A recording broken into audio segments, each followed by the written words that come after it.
তৃণমূলে আবার নতুন করে গৃহদাহ। তৃণমূলের রাজ্যসভার সাংসদ সুখেন্দু শেখর রায়, তার একটি পোস্ট ইঙ্গিতপূর্ণ, যেখানে তিনি জুলিয়াস সিজারের কথা বলছেন। একবার পোস্টটা দেখা যাক।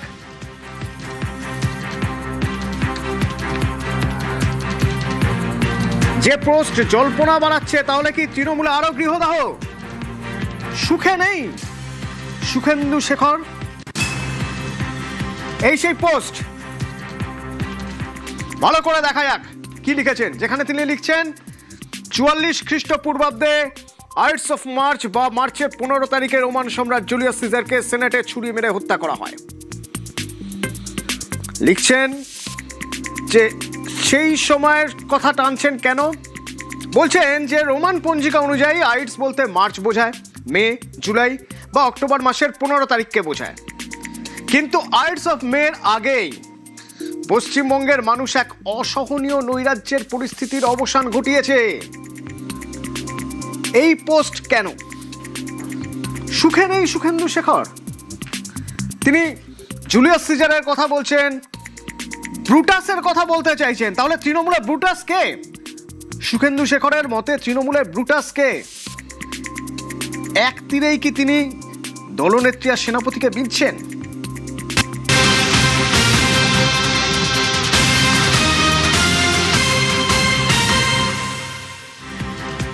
আবির আছে সরাসরি আমার সঙ্গে। আবির, এই পোস্ট কিভাবে ব্যাখ্যা করবে তৃণমূলের রাজ্যসভার সাংসদ সুখেন্দু শেখর রায়? যে সুখেন্দু শেখর বলছেন জুলিয়াস সিজারের কথা, সময় উল্লেখ করে বলছেন, এই সময়ের সঙ্গে সেই সময়ের কোথাও মিলে আছে কিনা, কেন বলছেন এই কথাগুলো, কি মনে হয়? অতনুব, সুখেন্দু শেখর রায় প্রথমবার এই ধরনের কথা বলছে এমনটা কিন্তু নয়।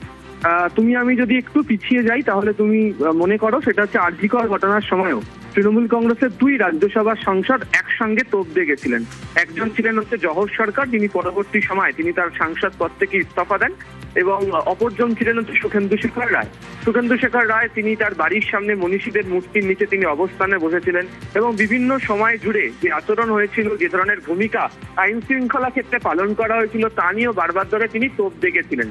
এবং আজকে তিনি যে ধরনের কথা উল্লেখ করেছেন, আজকের প্রসঙ্গ যখন আজকের প্রসঙ্গ নিয়ে কথা বলতে গিয়ে যখন সেই আরজি করের প্রসঙ্গ টানলে, তাহলে সেই সময়ের সুখেন্দু শেখর রায়ের বক্তব্য আমরা একবার শোনাবো। আরজি কর নিয়ে তখন উত্তাল দেশ, পৃথিবীর বিভিন্ন জায়গায় তখন জাস্টিস চেয়ে পথে নামছেন মানুষ। তখন নিজের বাড়ির কাছে যোধপুর পার্কের নেতাজি মূর্তির নিচে ধর্নায় বসেছিলেন সুখেন্দু শেখর রায়। সেই সময়ের তার বক্তব্য শোনাবো। এই অভূতপূর্ব গণজাগরণের পেছনে যে নারকীয় পাশবিক অত্যাচার এবং নারকীয় হত্যাকাণ্ড দুঃস্বপ্নের চেয়েও ভয়ঙ্কর। যন্ত্রণা ভোগ করতে করতে কি কষ্ট পেয়ে মেয়েটি মারা গেছে। হয়তো এই বার্তাটা দিয়ে গেছিল সমাজকে যে পরও তোমরা চুপ করে থাকবে, তাই আমরা চুপ করে থাকতে পারি না। কোনো মানুষ চুপ করে থাকতে পারে না। আজকে আমরা যে কজন আছি, আমি যদি একা থাকতাম আমি একা দাঁড়াতাম। ধর্নায় বসেছিলেন তিনি, কথা বলতে বলতে কেঁদে ফেলেছিলেন সুখেন্দু শেখর রায়। আবির, তুমি ঠিকই বলেছ, সেই সময় সুখেন্দু শেখর রায় তিনি সরব হয়েছিলেন এবং তার জন্য দল তার প্রতি বিরূপ হয়েছিল, কিন্তু তিনি সেসব তোয়াক্কা করেননি। এখন আবার সুখেন্দু শেখর রায় একদম জুলিয়াস সিজারের কথা বলছেন, পরোক্ষে ব্রুটাসের কথা বলছেন। কি মনে হয়, ব্রুটাস বলতে কাকে বলছেন? দেখো, প্রথমত হচ্ছে যে সুখেন্দু শেখর রায় হচ্ছেন পুরনো ঘরানার নেতা, এদেরকে বলা হয়, এবং তারা বরাবর জুড়েই হচ্ছে তাদের যে দলীয় স্তর, তাদের যে সাংগঠনিক দক্ষতা, এই বিষয় নিয়ে বারবার ধরে তারা আলোচনা করেছেন। আরজি করের ঘটনার সময় যখন তার সঙ্গে তার দল দূরত্ব বৃদ্ধি করেছিল, এবং তুমি জানো যে তাকে পুলিশের নোটিশ পাঠানো হয়েছিল, তা নিয়ে তিনি পরবর্তী সময় আদালতে যান, আদালতের তরফ থেকে তিনি রিলিফ অর্ডার নিয়ে আসেন। কিন্তু সেখানকার যে পরিস্থিতি বা সেই সময় যে অবস্থা যেটা তৈরি হয়েছিল, তা নিয়ে তারা যে দলের মধ্যে কিছু কারণ নিয়ে প্রতিবাদী ছিলেন, সেই প্রসঙ্গের কথা বারবার ধরে মনে করিয়ে দিয়েছেন। এবং আজকে তার যে এক্সপ্যান্ডেল পোস্ট, সেখানে একটি শব্দ গোটা পোস্টের মধ্যে খুব উল্লেখযোগ্য, সেটা হচ্ছে অসহনীয় পরিস্থিতির কথা। এবং সেই প্রসঙ্গের কথা কেন উল্লেখ করলেন, আমার মনে হয় গত কয়েকদিন ধরে বাকি তৃণমূল কংগ্রেসের নেতারা, কেউ বিধায়ক, কেউ প্রাক্তন নেতা, কেউ সাংসদ, যে ধরনের বক্তব্য রাখছেন, কোথাও গিয়ে তারা বোধহয় সেই অসহনীয় পরিবেশ পরিস্থিতির কথা বলছেন এবং সেখানে গিয়ে ওই তাদের যেটা বক্তব্য, আমি যদি কাকলি ঘোষ দস্তিদারের প্রসঙ্গ টানি, তিনি যেমন কোট আনকোট ভুঁইফোর শব্দটিকে ব্যবহার করেছেন, অর্থাৎ আইপ্যাকের আচরণ, যারা আইপ্যাকের মতো সংগঠনকে যে দল পরিচালনার কাজে যুক্ত করা, সমস্ত কিছু সিদ্ধান্ত নেওয়ার ক্ষেত্রে তাদের কথাকে গুরুত্ব দেওয়া, যে প্রসঙ্গের কথা বারবার ধরে তারা উল্লেখ করেছিলেন, সেটাকেই বোধহয় কোথাও গিয়ে টেনে আনার চেষ্টা করেছেন হচ্ছে শুভেন্দু শেখর রায়, এবং সে কারণেই তার আজকে এই পোস্ট। তিনি এখনো পর্যন্ত সরাসরি কাকে তিনি ব্রুটাস ভাবছেন বা কেন এই ধরনের পোস্টে লিখলেন, আসল লক্ষ্য কারা, তিনি সরাসরি এখনো পর্যন্ত তার উল্লেখ করেননি। কিন্তু তার একটা আজও অতীতে যখন তার সঙ্গে কথা হয়েছিল, বিশেষত আরজি কর কাণ্ডের সময়, তিনি বারবার ধরে উল্লেখ করেছিলেন যে শাসকের বোঝা উচিত মানুষের মন, এবং যে পুঞ্জীভূত ক্ষোভ বারবার ধরে উঠে এসেছিল, সেই পুঞ্জীভূত ক্ষোভের কথা বারবার ধরে বুঝে থাকা উচিত ছিল। এবং কোথাও গিয়ে সেই পুঞ্জীভূত ক্ষোভ বুঝতে শাসক দল কি দেরি করেছিল, যে কারণেই তাদের এই ধরনের পরিস্থিতির সম্মুখীন হতে হয়েছে, সেই প্রসঙ্গকেই কার্যত আজকে বোধহয় তিনি তার এক্স হ্যান্ডেল পোস্টের মধ্যে দিয়ে তুলে ধরেছেন। আবির, এখানে একটা প্রশ্ন থাকবে তোমার কাছে, যে সময়ের কথা বলছো আরজি করের সময়, আমরা দেখলাম একটু আগে, সেই সময় তিনি এখন সংবাদ মাধ্যমের সঙ্গে কথা বলছেন যে এক ভয়ানক অবস্থা, ভয়ানক পরিস্থিতি, মানুষ কি চুপ করে থাকতে পারে, তিনি কেঁদে ফেলছেন। কিন্তু পরবর্তীতে আমরা দেখেছি যে তারপর তিনি মমতা বন্দ্যোপাধ্যায়ের কাছে ক্ষমা চেয়ে চিঠিও পাঠিয়েছিলেন। সেদিনের সেই পরিস্থিতি, তারপরে তিনি ক্ষমা চেয়ে চিঠি পাঠালেন ধর্নায় বসার পর, আর আজকের এই পরিস্থিতি, যে পরিস্থিতিতে তিনি জুলিয়াস সিজারের খুন হওয়ার সময়ের কথা বলছেন, ব্রুটাস বলে কারো কথা বলছেন বা ইঙ্গিত করছেন কারো দিকে, দুটোর মধ্যে তো তফাৎ আছে। আজ তো আর তিনি কি আজও ক্ষমা চেয়ে চিঠি পাঠাবেন সেরকম কোনো পরিস্থিতি আছে? বর্তমানে তো সেই পরিস্থিতি নেই, এবং সেই সময় কেন চিঠি পাঠিয়েছিলেন, পরবর্তী সময় ঘনিষ্ঠ মহলে তার ব্যাখ্যাও তিনি দিয়েছিলেন, এবং সেখানে তিনি উল্লেখ করেছিলেন তিনি আরজি কর নিয়ে যে প্রসঙ্গের অবতারণা করেছিলেন, যে পরিস্থিতি তৈরি হয়েছিল, সেই পরিস্থিতিতে তিনি মানুষের পুঞ্জীভূত ক্ষোভের কথা তিনি তুলে ধরেছেন, এবং তার বক্তব্য ছিল তিনি যে পারিবারিক আবহের মধ্যে যে বড় হয়ে উঠেছেন, তার মনে হয় সেই ধরনের পরিস্থিতিতে এই ধরনের ঘটনাকে সমালোচনা করে বিধে তার দলকে জানানো উচিত ছিল, তিনি সেটা জানিয়েছিলেন। কিন্তু আজকে যে ধরনের তিনি পোস্ট করেছেন, সেই ধরনের পোস্টের প্রেক্ষিতে আমার মনে হয় না নতুন করে তিনি তার দলের কাছে কোনো ধরনের আর বার্তা পাঠাবেন। এখন দলের তরফ থেকে যদি তার সঙ্গে কথা বলা হয়, কেন অসহনীয় পরিস্থিতির কথা বলছেন, আর অত নেতারা তো একজন নয়, তুমি দেখো পর নেতারা এখন মুখ খুলতে শুরু করেছেন, তারা অসহনীয় পরিস্থিতির কথা বারবার ধরে উল্লেখ করছেন, ফলে সেই পরিস্থিতিতে কি জবাব দেন সেটাই এখন তিনি দেখার। তবে যতটুকুনি তৃণমূল সূত্রে আমরা খবর পেয়েছি, তারা গোটা এক্স হ্যান্ডেল পোস্টকে নিয়ে তারাও যথেষ্ট বিড়ম্বনার মধ্যে পড়েছে। তারাও কেন একজন বর্ষিয়ান সাংসদ এ ধরনের পোস্ট করলেন, কোথায় কি ধরনের সমস্যা তৈরি হয়েছিল, সেই প্রসঙ্গের কথা উল্লেখিত পার্টির তরফ থেকে কিভাবে জানানো হয়, সেটাও এখন সকলের নজরে। ধন্যবাদ আবির। এবং এই পার্টির তরফ থেকে কিভাবে দেখা হয় সেদিকে তো নজর থাকবে, কিন্তু এই যে অসহনীয়, কোট অন কোট অসহনীয়র কথা বলছেন, অসহনীয় পরিস্থিতি, সেই অসহনীয় শব্দটি তুলে ধরেছেন বা সেই বিশেষণটি তুলে ধরেছেন কুণাল ঘোষ, যখন তার কাছে এ প্রসঙ্গে জানতে চাওয়া হলো। শুনুন। শুভেন্দু শেখর রায়কে আমি দীর্ঘদিন চিনি, আমি শ্রদ্ধাও করি। অবাঞ্ছিত মন্তব্য করেছেন, অসময়োচিত মন্তব্য করেছেন, সিনিয়র নেতা। কিন্তু দল যখন কোনো কঠিন চ্যালেঞ্জের মুখে পড়ে, সেই সময়টা যদি আমরা যদি হঠাৎ সবাই মিলে সেইটা তোপ দেখে ভালো সাজতে চাই, এটা হয় না। আর শুভেন্দুদা যে একটা শব্দ লিখেছেন অসহনীয়, পার্টি যদি এত অসহনীয়, তাহলে এত অসহনীয়, এত যন্ত্রণা, এত খারাপ করে এমপি পোস্টটা কি করে সহনীয় হচ্ছে, এটা খুব কঠিন ব্যাপার। এমপি পোস্ট কিভাবে সহনীয় হচ্ছে, যদিও তিনি এমপি পোস্ট ছাড়বেন কিনা তাই সে প্রসঙ্গে কিছু বলেননি, যেমন বলেননি তৃণমূলের লোকসভার সাংসদ কাকলি ঘোষ দস্তিদার, কিন্তু তিনিও তার অস্বস্তির কথা সরাসরি বলেছেন তার অস্বস্তির কথা। তিনি বারাসত জেলা সাংগঠনিক সভাপতির পদ থেকে সরে দাঁড়িয়েছিলেন এবং সুব্রত বক্সিকে চিঠি দিয়েছিলেন, কিন্তু সাংসদ পদ থেকে ইস্তফা দেওয়া প্রসঙ্গে না, কিছু বলেননি। তিনিও বহুদিনের সাংসদ, কাকলি ঘোষ দস্তিদার বহুদিনের সাংসদ, সেই 2009 থেকে। আর এদিকে শুভেন্দু শেখর রায়, তিনিও বর্ষিয়ান সাংসদ বলা যেতে পারে, দীর্ঘদিনের সাংসদ। কাকলি ঘোষ দস্তিদার তৃণমূলের মুখ্য সচেতক ছিলেন, কিছুদিন আগেই তাকে সেই মুখ্য সচেতক পদ থেকে সরিয়ে দিয়েছিল তৃণমূল। ঠিক একই পরিস্থিতি এবার সুখেন্দু শেখর রায়। এর আগে কাকলে ঘোষ দস্তিদার আর এখন সুখেন্দু শেখর রায়, তিনি বলছেন অসহনীয় পরিস্থিতি। তো এই কাকলে ঘোষ দস্তিদার প্রসঙ্গে আমরা আজকের একটা ছবি দেখাবো, যেখানে দেখা যাচ্ছে মুখ্যমন্ত্রী শুভেন্দু অধিকারী তিনি কল্যাণীতে সরকারি সভা, সেখানে দেখা যাচ্ছে সাংসদ কাকলি ঘোষ দস্তিদার সেখানে তিনি গেছেন এবং পরিবর্তনের রাজ্যে কর্মসংস্কৃতিতেও যে একটা পরিবর্তন এসেছে তার ছবি বোধহয় এই ছবি। কারণ এখানে সরকারি বৈঠকে বিরোধীদেরও গুরুত্ব দেওয়া হয়েছে। কাকলি ঘোষ দস্তিদারের কাছে তখন জানতে চাওয়া হয়েছিল,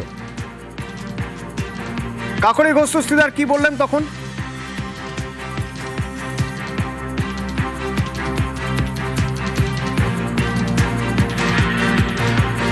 মনে করলাম যে এই অস্বচ্ছতার বিরুদ্ধে, প্রাতিষ্ঠানিক দুর্নীতির বিরুদ্ধে সর্বস্তরে দিয়েছেন। আজ সেখানে তিনি কি বললেন? প্রশাসনিক বৈঠকে চিরকালই আমরা আসি, সেটা কোনো দলীয় কর্মসূচি নয়, প্রশাসনটা সবার। প্রশাসনিক বৈঠকে চিরকালই আমরা আসি, সেটা কোনো দলীয় কর্মসূচি নয়, সেই জন্যই তিনি এসেছেন। এবং এই সময় যখন দেখা যাচ্ছে যে একজন সাংসদ, 6 জন বিধায়ক তৃণমূলের, তারাও গিয়েছেন ওই বৈঠকে। সেই বৈঠক প্রসঙ্গে যেখানে বারবার করে এর আগে অভিযোগযুক্ত বিরোধীদের সরকারি সভায় ডাকা হয়নি, সেখানে এই সভায় দেখা গেল বিরোধী যারা বিধায়ক সাংসদ তারাও রয়েছেন। এই প্রসঙ্গেই কথা বলেছিলাম, সে সময় আমার সঙ্গে ছিলেন ভেঙ্কটেশ্বর, আমার সহকর্মী। পরিবর্তনের পরে রাজ্যে কর্মসংস্কৃতিতেও পরিবর্তন, অন্তত কিছু ছবি তো তাই বলছে। মুখ্যমন্ত্রী শুভেন্দু অধিকারীর কর্মসূচি, সেই কর্মসূচিতে সেখানে রয়েছেন কে? সেখানে রয়েছেন সাংসদ কাকলি ঘোষ দস্তিদার, তৃণমূল সাংসদ কাকলি ঘোষ দস্তিদার। সরকারি বৈঠকে বিরোধীদের গুরুত্ব দেওয়ার কথা আগেই বলেছিলেন মুখ্যমন্ত্রী শুভেন্দু অধিকারী। সেক্ষেত্রে যদি দেখা যায় তাহলে গত 15 বছরে অনেক প্রশাসনিক বৈঠক এমন হয়েছে যেখানে বিরোধীদের ডাকাই হতো না, কিন্তু এক্ষেত্রে তার পুরোপুরি উল্টো পথে হাঁটছে পরিবর্তনের সরকার, এই নতুন সরকার। এবং সেখানে দেখা যাচ্ছে যে শুধুমাত্র কাকলি ঘোষ দস্তিদার তৃণমূল সাংসদই নন, সেখানে হাড়োয়া, স্বরূপনগর, দেগঙ্গার তৃণমূল বিধায়কও রয়েছেন। ভেঙ্কটেশ্বর রয়েছেন আমার সঙ্গে। ভেঙ্কটেশ্বর, এই যে কর্মসূচি, এখানে মুখ্যমন্ত্রী শুভেন্দু অধিকারী রয়েছেন এবং সেখানে এতদিন ধরে যে ছবি দেখতে পাইনি, যে বিরোধীরা একটা সরকারি কর্মসূচি সেখানে রয়েছেন, বিরোধীদের মধ্যে কাউকে আমন্ত্রণ জানানো হয়েছে, সেই ছবিটা এবার বদলে যাচ্ছে। কারা কারা রয়েছেন? একদমই তাই। গত 15 বছরের যে রীতি, সেই রীতি একেবারে নতুন সরকার বদলে ফেলেছে। মুখ্যমন্ত্রী হওয়ার পর শুভেন্দু অধিকারীর যে প্রথম প্রশাসনিক বৈঠক, সেই প্রথম প্রশাসনিক বৈঠক থেকেই বিরোধী যে সমস্ত জনপ্রতিনিধি অর্থাৎ বিধায়ক, সাংসদ এবং অন্যান্য যারা জনপ্রতিনিধি, তাদের প্রত্যেককে কিন্তু সরকারিভাবে আমন্ত্রণ জানানো হয়েছিল প্রশাসনিক বৈঠকে। কিন্তু আমরা দেখেছি বিগত দিনে যে সমস্ত প্রশাসনিক বৈঠক, সেই প্রশাসনিক বৈঠকে মুখ্যমন্ত্রী শুভেন্দু অধিকারী তিনি স্পষ্ট করেছিলেন যে বিরোধীদেরও কিন্তু এখানে আমন্ত্রণ জানানো হচ্ছে, বিধায়ক সাংসদদের, কিন্তু তারা উপস্থিত থাকছেন না। কিন্তু আজকে কিন্তু কল্যাণীতে তুমি জানো যে 3টি জেলার যে রিভিউ মিটিং হচ্ছে, অর্থাৎ নদিয়া, উত্তর 24 পরগনা এবং হুগলি, এই 3 জেলার পুলিশ প্রশাসনের কর্তাদের পাশাপাশি যারা দলীয় যারা সাংসদ রয়েছেন বা বিধায়ক রয়েছেন তারা তো রয়েছেনই, পাশাপাশি বিরোধী অর্থাৎ তৃণমূল কংগ্রেসের যারা সাংসদ বিধায়ক তাদেরও আমন্ত্রণ জানানো হয়েছিল। এবং সেই মর্মে আমরা দেখলাম যে বারাসাতের যিনি সাংসদ, তৃণমূল সাংসদ কাকলি ঘোষ দস্তিদার, স্বরূপনগরের বিধায়ক, দেগঙ্গার বিধায়ক এবং হাড়োয়ার বিধায়ক, তারা কিন্তু তৃণমূলের তারা প্রতিনিধি, তারা কিন্তু আজকের সেই বৈঠকে তারা যোগ দিয়েছেন। আমি এর আগেও কোনোদিন তৃণমূলের রাজ্য সরকার থাকাকালীন কোনো মিটিং অ্যাটেন্ড করিনি। ফার্স্ট টাইম এমএলএ হয়েছি, কল পেয়েছি, ডাক পেয়েছি। এলাকা ডেভেলপমেন্ট করতে হবে, দেগঙ্গা প্রান্তিক গ্রামীণ এলাকা মানুষের জন্য কাজ করতে হবে, তার জন্য আমি দায়বদ্ধ। মানুষ জিতিয়েছে, রাজ্য সরকারের কাছ থেকে সেই কাজের আর্জি রাখবো, নিশ্চিতভাবে রাখবো, সেই জন্য এই মিটিং আছে। আমি যদি 21শে মে মুখ্যমন্ত্রীর একটি বক্তব্য শোনায়, যেখানে বিরোধীদের গুরুত্ব দেওয়ার বার্তা দিয়েছিলেন মুখ্যমন্ত্রী শুভেন্দু অধিকারী। একবার শোনাব। 7 জন টিএমসির এমএলএ কে আমরা ডেকেছিলাম। আগে 5 বছর মমতা ব্যানার্জি আমাদের ডাকতেন না, বর্তমান বিজেপির মুখ্যমন্ত্রী ওনাদের ডেকেছেন। আগে বিজেপির এমপিদের ফোন ধরতো না বিডিওরা, ডিএম তো দূরের কথা। আমাদের 2 এমপি কে আমরা মঞ্চে বসিয়েছি, তাদেরকেও যুক্ত করেছি। ডবল ইঞ্জিনের সুফল আমরা মানুষকে পৌঁছে দিতে চাই। এবং এই যে বিরোধীদের গুরুত্ব দেওয়ার কথা, যে এটা যে শুধু কথার কথা নয়, মুখে বলে দেওয়ার কথা নয়, সেটা যে কাজে করে দেখানো হচ্ছে, তারই প্রমাণ বোধহয় ভেঙ্কটেশ্বর। তুমি বলছিলে যে এই অনুষ্ঠানের আগে যারা স্থানীয় বিধায়ক রয়েছেন, সাংসদ রয়েছেন, তাদের সবাইকে আমন্ত্রণ করা হয়েছে এবং অত্যন্ত গুরুত্বপূর্ণ, তারা আমন্ত্রণে সাড়া দিয়েছেন। ডাইরেকশন দিয়েছে ডেভেলপমেন্ট কিভাবে হবে সব কথা এলাকার উন্নয়ন নিয়েই আলোচনা। আমাদের তরফ থেকে একজন বলেছে, যেহেতু আমরা 6 জন এসেছি, আমাদের বাদল দা, উনি বসিরহাট দক্ষিণের বিধায়ক, উনি বলেছেন। আজকে যে প্রশাসনিক বৈঠক হচ্ছে বা অতীতে যে সমস্ত প্রশাসনিক বৈঠক মুখ্যমন্ত্রী শুভেন্দু অধিকারী করেছেন, সেটা কিন্তু তারা বলছেন যে কোনো দলের নয়, সরকার কোনো দলের নয়, সরকার সেখানে চাইছেন। একদমই তাই। সরকার তার কাজ করবে, জনপ্রতিনিধি কাউকে বেছে নেওয়া হয়, সরকারি কাজে যাতে জনপ্রতিনিধির হাত দিয়ে হয়, জনপ্রতিনিধি যাতে সরাসরি সেই সরকারি কাজে অংশ নিতে পারেন। কোন দলের জনপ্রতিনিধি সেটা কি সত্যি ম্যাটার করে? কিন্তু গত 15 বছরে অন্তত কিছু কিছু ছবি সে প্রমাণ দেয় যে ম্যাটার করে রাজ্যের শাসক দলের কাছে। অন্তত তখন তো করতো, এখন তো আর করছে না। তো কাকলি ঘোষ দস্তিদার তিনি যখন এসেছেন, তার কাছে জানতে চাওয়া হয়েছিল এই প্রসঙ্গেও, তো তার বক্তব্য একবার শোনা যাক।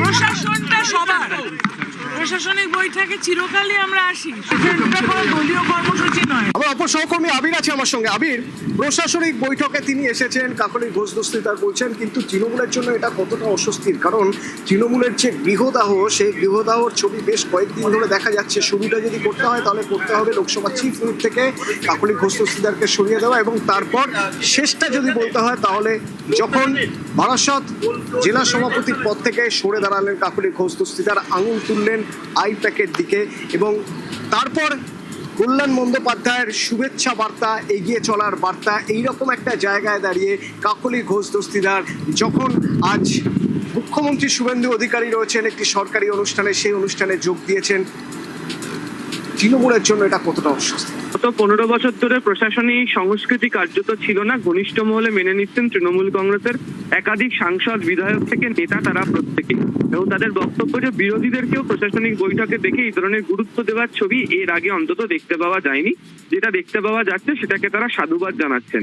এবং ঘনিষ্ঠ মহলে একাধিক বিধায়ক যেটা বলছেনও সেটা হচ্ছে যে মৌখিকভাবে তাদেরকে প্রথমে জানানো হয়েছিল যে বৈঠকগুলোতে কোনো মন্ত্রী উপস্থিত থাকলে না যাওয়ার ক্ষেত্রে, কিন্তু এই বিধায়কদের তরফ থেকে বলা শুরু হয়েছে, তারাও ঘনিষ্ঠ মহলে জানাচ্ছেন যে কার ভরসাতে তারা যাবেন না।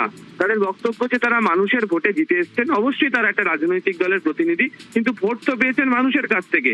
এলাকায় মানুষের জন্য তাদেরকে কাজ করতে হবে, এবং সেই কাজ করার জন্য উন্নয়নের ক্ষেত্রে কোনো রাজনীতি হয় না। এবং যে কথাটা কাকলি ঘোষ দস্তিদার যখন কল্যাণীতে প্রবেশ করছেন, তিনি বললেন যে প্রশাসনিক কাজে উন্নয়নের বিষয় নিয়ে আলোচনাতে সবাই যুক্ত থাকতে পারে। এবং তুমি জানো যে তুমি প্রসঙ্গগুলো রেফারেন্স টানলে, গত কয়েকদিন ধরে তৃণমূল কংগ্রেসের অন্তরে একাধিক বিধায়ক, একাধিক সাংসদ তারা মুখ খুলতে শুরু করেছেন। দলীয় যে পরিচালন ব্যবস্থা তা নিয়ে তারা মুখ খুলছেন, এবং বিশেষ করে যে আইপ্যাকের ভূমিকা, সেই ভূমিকা নিয়ে তারা প্রশ্ন তুলতে শুরু করে দিয়েছিলেন। এবং আজকেও যে একাধিক বিধায়ক বৈঠকের মধ্যে রয়েছে, সেই বিধায়কদের অনেককে দলীয় কর্মসূচিতে দেখতে না পাওয়া গেল, প্রশাসনিক বৈঠকে আজকে তাদেরকে দেখতে পাওয়া যাচ্ছে।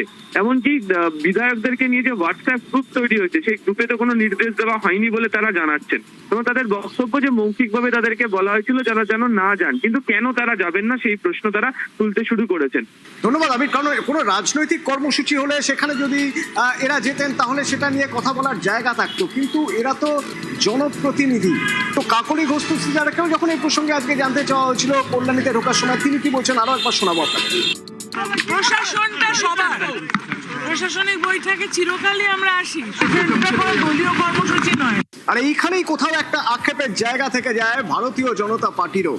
কারণ ভারতীয় জনতা পার্টি যে সময় বিরোধীর আসনে, সেই সময় তারা সরকারি প্রকল্পে ডাক পায়নি বলে দাবি করছে। আমরা যখন বিরোধী ছিলাম আমাদের কোনোদিন ডাকা হয়নি কোনো প্রশাসনিক বৈঠকে, কিন্তু আজকে এই বৈঠকগুলোতে যারা অন্য দলের বিধায়ক রয়েছেন, মূলত যারা টিএমসির বিধায়ক বা ইভেন অন্য দলের, তারা কিন্তু এই প্রশাসনিক বৈঠকে ডাক পাবেন, কারণ মাননীয় মুখ্যমন্ত্রীর স্ট্রিক্ট নির্দেশ যে বিধায়কের মাধ্যমে কিন্তু যা কাজ সেটা করতে হবে। জায়গায় জায়গায় কাউন্সিলর নেই, পদত্যাগ করছে, চেয়ারম্যান চলে গেছে, সেখানে কিন্তু এই বিধায়কের থ্রু দিয়ে আমাকে কাজটা তুলতে হবে। 2013 সালে সেই নারকীয় ঘটনা কামদুনি, এই কামদুনি ফাইল খোলা হলো। তো এই কামদুনি ফাইল যখন খোলা হলো, কামদুনি কি বলছে?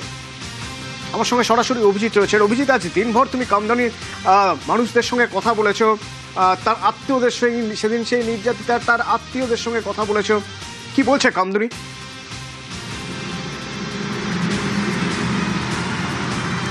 অতনু, কামদুনি চাইছে যে নতুন করে আরজি করের মতন এই ফাইল ওপেন হোক, অর্থাৎ কামদুনির ফাইল খোলা হোক। কামদুনিতে প্রকৃত বিচার হয়নি। কামদুনির নির্যাতিতা গণধর্ষিতা তরুণীর মা, তার দাদা, ভাই, প্রত্যেকে, গোটা পরিবার এবং কামদুনির মানুষ, তারা প্রত্যেকেই যেটা কথাটা বলছেন যে কামদুনি বিচার চায়। অতীতে বিচার হয়নি, কামদুনির মানুষ বিচার পায়নি।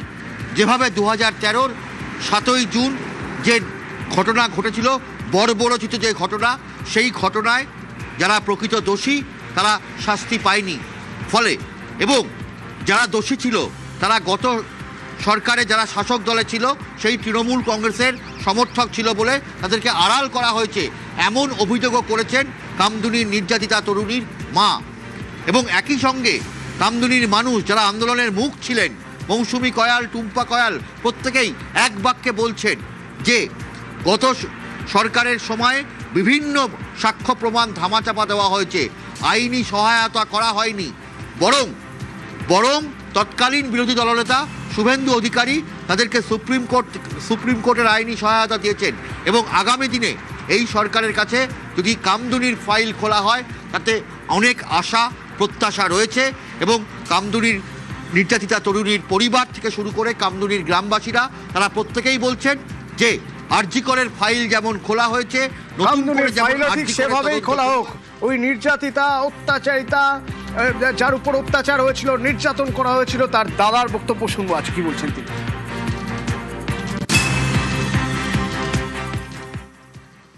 যখন হাইকোর্টে রায় দেয়, তৎকালীন সময়ে আমাদের রাজ্যের বিরোধী দলনেতা ছিলেন শুভেন্দু অধিকারী মহাশয়, এবং সেই সময় আমাদের কেসের বিষয়ে যাবতীয় সাহায্য করেছেন এবং এখনো পর্যন্ত আমাদেরকে আশ্বস্ত করেছেন যে কামদুনি ফাইলও খোলা হবে খুব শীঘ্রই। মাননীয় মুখ্যমন্ত্রীর কাছে গিয়ে আমরা পুরো বিষয়টা লিখিত আকারে দেবো, যে কোথায় কি ফল্ট হয়েছে, কি বৃত্তান্ত, সেই বিষয়ে বিস্তারিত জানাবো। এবং রাজ্যের মুখ্যমন্ত্রীর প্রতি আমাদের পূর্ণ আস্থা রয়েছে, বর্তমান মুখ্যমন্ত্রীর প্রতি, তিনি আমাদের ন্যায় বিচার পাইয়ে দিতে পারবেন।